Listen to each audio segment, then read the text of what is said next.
Shep has arrived at his ayahuasca retreat in Costa Rica, and he meets someone who goes by Gung Ho. And he did the retreat the prior year, so we got some returnees. Shep tells us that he was not supposed to drink alcohol and was supposed to be on a strict diet for 2 weeks, but he only did it for a week. Gung Ho also recommends going no phone. I don't think Shep can do that. While on the bus to the facility, one of the people from the facility says that they are going to go on this labyrinth, that there are 6 things that they're going to want to identify for the week to work on. And Shep is like, 6 things? How do I get to 6? Shep then meets his roommate for the week. This guy has a toothpick hanging out of his mouth, and Shep is like, who finds that attractive? Couldn't agree more. But this roommate also has $20 million in real estate and many baby mamas. Last year, the roommate was at this facility with his girlfriend, and the roommate promised the baby mama / girlfriend if she was able to complete a week at this facility, they would get married with no prenup.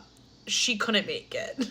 Shep then has to go to a group dinner, and they go through this long explanation. People share at the dinner, and then they learn about chakras. Shep hears some crying, and he's like, I'm starving. I just want dinner. One of the guides then says 3 different points, including you're exactly where you should be and you're in control. Second is forgive yourself for sexual mistakes. That one's interesting. And the third is life is happening for you, not to you. Shep really talks about how wellness has real value and people need to open their minds outside of just Christian ideals. Shep then takes his first yoga class, but then he's like, wait a minute, this isn't my first yoga class. I did do it once with Catherine Dennis on Southern Charm, which that is hilarious. Shep says he's always wanted to do yoga, but he has held himself back from it. And in the yoga class, he meets a guy named Mike.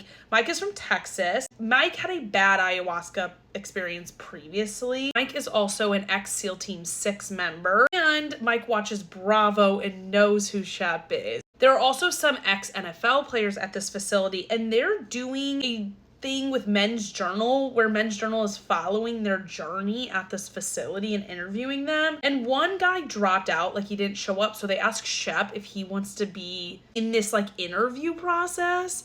I don't think Shep does it because I never saw anything about this. That would kind of piss me off if a journalist is here documenting this whole thing. They start this orientation, and Shep finds it very boring. He says that there's a breathing exercise where I believe they envision earth, water, air, and fire. And then they're told to find a memory and share about it. And Shep is having this beautiful memory about a fishing trip with his dad. And then people start to share their memories, and they're tragic family stories. And Shep is like, I am not sharing my memory, sorry. Because of this, Shep realizes that people are here to work on some serious shit. And it's yeah. Which then makes me think Shep, what are you here to work on? And what do we work through this entire book?